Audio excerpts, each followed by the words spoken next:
Hey guys, I know it's been a while. I want to say thank you first of all to all the recent subscribers.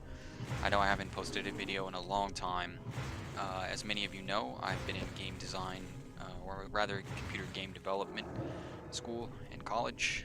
It's been 2 years so far. I just finished my degree, my associate's degree, and I had a little bit of spare time, and I've learned a lot about game design and the different aspects of game design, not just only on the art side, but more on the engineering side and on the designing side.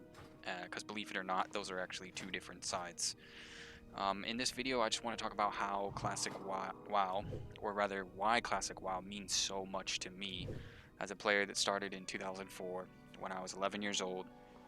I kind of just want to talk about the game that it was, the game that I hope it is. Again, I hope, no changes.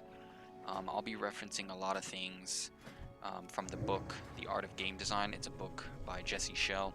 If you're interested in game design or you want to, sort of learn a little bit about games and how they work, if you're interested in that kind of stuff, I'll leave a link below and you can check that book out. It's an amazing book. If you're a game designer, aspiring game designer, I definitely recommend it. My professor made us get it for the class, and at first I was like, oh, it's just another book, here we go, college. But it's actually an amazing book, and I've marked it up, and I'm gonna keep it for the rest of my life. But anyways, so I played Classic WoW during the open beta stress test. Even though the cap was only 15, I leveled 2 characters, one to 15, the other one to 14. I'm pretty busy, so I wasn't able to get to the second 15 there, but I enjoyed the time I was playing, and it was great. It brought back so many memories. I was trying to reimagine the game when I was playing it, as if I was 11 years old again. And it just got me to thinking, like, how did current retail WoW get to where it's at, and why Classic WoW meant so much to me.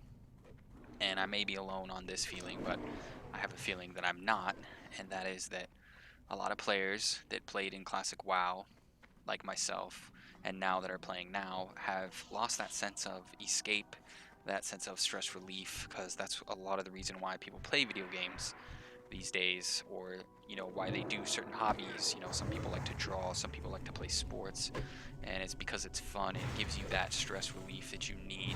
It gives you that break that you need. And specifically in video games, and especially in Classic WoW or World of Warcraft in general, it's an MMORPG. It's another world that you get to escape to. You don't have to be you.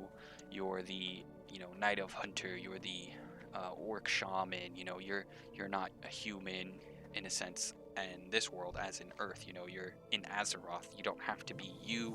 You maybe have friends that you've never seen in real life, but they're some of the closest friends that you've ever had. They treat you with respect. They might even love you and appreciate you and worship you, and that feels good. You might not be getting that from your real life. And that brings me to a more serious topic on why Classic WoW meant so much to me when I was a kid, growing up without a father, with just my mom who was always working, busy. And I went to school. I usually walked there. When I was old enough, I took the bus. And yeah, it just meant so much to me to be able to escape. I didn't have to be me. All those questions that I had about my life didn't matter when I jumped into World of Warcraft, when I jumped into Azeroth. When I was in Azeroth, the people I was playing with appreciated me for me. They loved playing with me. I wasn't even that good. I'll give it to you right now. I was absolute trash. I had no idea what I was doing. I mean, I was 11 years old. I remember running in Warsong Gulch with a sword on my mage, and I'm pretty sure it was like the Red Ridge machete, and I had like plus, the beast slaying enchants on there for no reason at all. I just thought it looked cool because it was glowing red. I had no idea what I was doing, but I had fun, and I was escaping, the real world. Now, sure, I did have to go back to the real world. Obviously, we all do, but when we have a game that we can escape to, when we have a world that we can escape to, when we have a world that we love, you know, that's great. That's why we're playing the game. That's why we're motivated to play the game. And that would be intrinsic motivation, is what I'm going to talk about, and what I'm going to reference from the book that I have. Now, intrinsic motivation is when you want to do something because you want to do it. You like playing World of Warcraft because you like it. You're truly enjoying your time and you want to keep playing it. That's intrinsic motivation. Now, extrinsic motivation is when something is paying you to play it, in a sense, as in, oh, I'm playing World of Warcraft because, I'm getting paid to do it. It's giving me rewards. I do Mythic 10 so that I can get 400 items or, whatever item level gear. That's why I'm extrinsically motivated. I'm doing arena, I'm a gladiator because I'm getting rewards. I'm getting a mount. I'm getting a title. I'm being unique. And you need both of those things in game design. You should have both of those things in game design if you want to have a good game, in my opinion. Now, these are just my opinions from reading the book. You can say what you'd like. I would love for you guys to give feedback on this, but that's what it is. Now, when it comes to extrinsic and intrinsic, in my opinion here, current retail WoW has too much extrinsically motivated things that are easily acquired. There's no triangularity, and I'll talk about triangularity in a second here. But there's no, oh, this is a challenge. Yeah, sure, there's like Mythic Plus, Mythic rating, stuff like that. High level PvP, yes, that is challenging. That's not what I'm saying, but those are very few things in an MMORPG, and that is not everybody that will be playing, right? That's a very few percent of the player base, and salute to that player base for sure. I'm not taking anything away from you guys or saying, oh, the game shouldn't cater to you. That's not what I'm saying at all. So when we get into extrinsic and intrinsic motivation, we also get into pain avoidance and pleasure seeking, the have to versus wanna. And you have to ask yourself, do I want to play World of Warcraft or do I have to play World of Warcraft? Or not even that, are there things in the game that you want to do? Oh, I want to PvP. I want to run dungeons with my friends, because it's fun.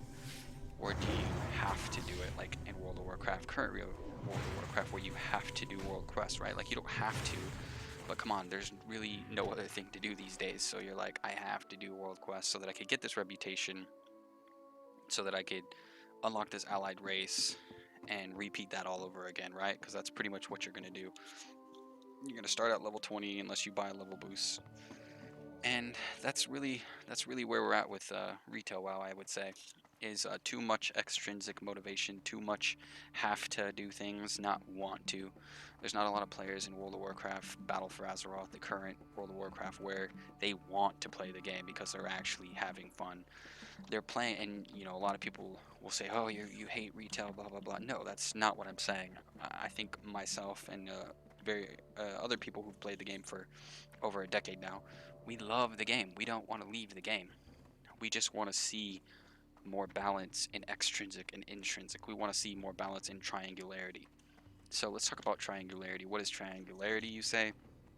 Triangularity is when you have a system that gives players a choice. Do they want to play low risk, low reward, or do they want to play high risk, high reward? And you can say that World of Warcraft definitely has that, because it does. There's no doubt that it has that. You can either play casually, where you'll be pretty rewarded actually, and that's where actually I would say that it's not very balanced, because in vanilla WoW you couldn't really play casually. I would say, like, you could, but you wouldn't be like having the best experience, I would say, with raiding and PvP stuff like that. You would actually have to play it for quite a bit. Um, so yeah, in current retail WoW, you can just log in like once a week, and you can catch up pretty well. And I'm gonna be honest here, that's me. My druid is item level 402, something like that. Not the craziest, I'm not bragging about it, but I'm just saying that I barely play it. All I do is do one mythic plus every week and do a couple world quests, emissary quests. And yeah, that's how I got that gear. I mean, it's fairly easy. Or you could jump in, do some, battlegrounds, get some gear that way. You can do the war fronts, because those are so fun, right? Or you could do islands, stuff like that. Nothing that really requires social interaction. That's a big thing that classic World of Warcraft kind of forced you to do, is social interaction. Everybody knows that. There's many other people that have said that. I don't really need to go into that. A lot of people watching, you guys already know that. So yeah, classic WoW means a lot to me.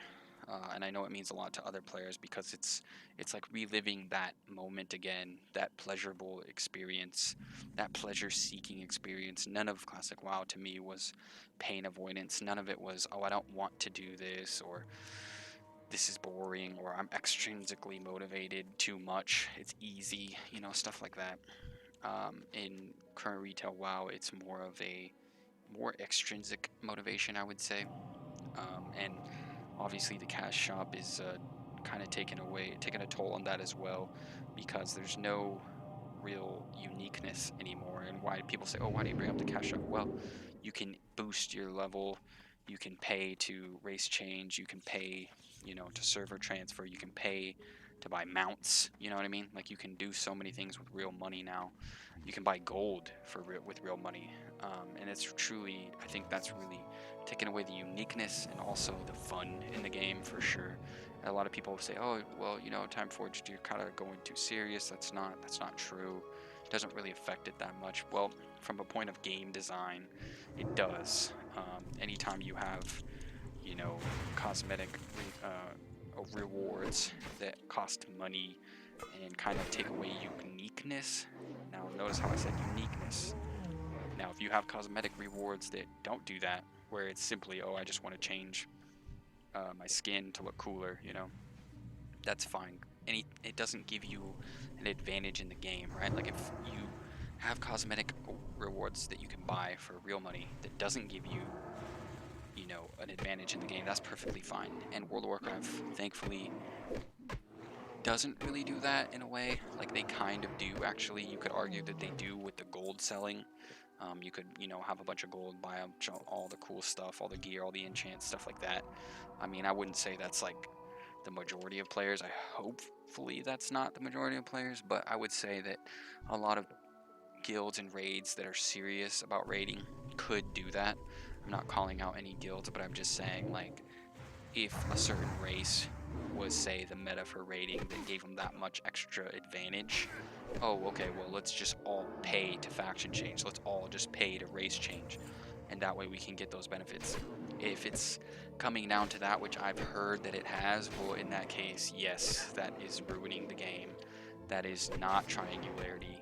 That is not a balance in triangularity, is what I meant to say. There's no risk or reward for that. It's literally, you pay, you get the reward. And I think that those are some things that I just wanted to talk about that I think are killing the current state of World of Warcraft. I'm not saying that I'm not having any fun. I'm just saying that I don't think that I'm having the fun that I know that I could have, is what I'm saying. And I have hope, you know, I have passion for the game. I mean, that is why I'm went to school for game designing, to be a game designer, to be a artist, you know, in the industry, is because I truly care about video games. They make so many people happy. They mean so much to me personally. They've done so much for me personally. They've made me who I am today, and I know that I'm not alone in that. And I just appreciate game designers so much. I know kind of a little bit about what it means to be a game designer, what it takes, and what they do, you know, on a day-to-day basis in the industry, just from going to school and learning about this stuff, you know, for the past 2 years. Now I'm going to continue. I'm going to go 2 more years and do my bachelor's degree, but I just wanted to share a video with you guys because I recently, you know, a few months ago, or last BlizzCon, when they announced the Classic WoW release, and then, you know, a lot of information has been dropping this past year, this past few months, and I've been kind of taking a break from school to pay attention to it, and I'm just really excited for Classic WoW. It's kind of, you know, something that I think we've all, those of us who've played back then, and even those who haven't, who just wish that they could have, are now excited for this game, and I think it'll be great. I have good hopes for it, and even if it dies real quick, and, you know, some say that it will, and the content, blah, blah, blah, blah, blah, that doesn't really matter to me, because I just want to relive that part. I just want to go back to when Azeroth, to me, had a good sense of, you know, triangularity, had a good sense of a balance of triangularity, a balance of extrinsic and intrinsic motivation. It had good pain avoidance and pleasure seeking balance.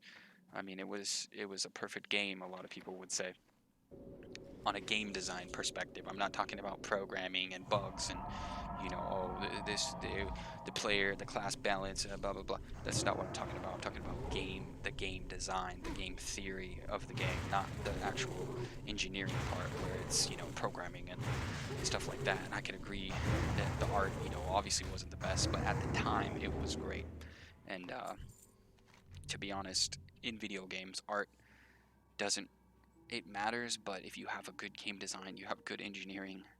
I mean, look at Super Mario, look at, you know, Path of Exile, all those, dungeon crawler games that the art is like not, it doesn't look like you're playing, a realistic, what Red Dead Redemption or Assassin's Creed, where it's like, oh my gosh, I feel like I'm actually in this world in Egypt playing, or in Greece, where it's so realistic, the blood looks so real, etc. That's not what World of Warcraft is going for.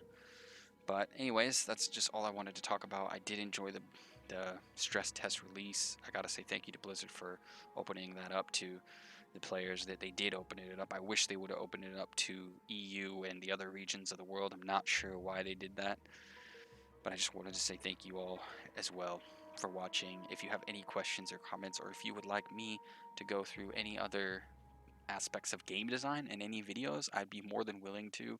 I can go in more in depth. I just don't want to bore people because it can get really detailed, really nitty gritty. But I'm more than willing to talk about it because it's something I love. Anyways, thank you guys for watching. Thank you for subscribing. And yes, please leave any questions and comments that you have. I hope to see you in Azeroth, whether it be in Battle for Azeroth or in the original Azeroth.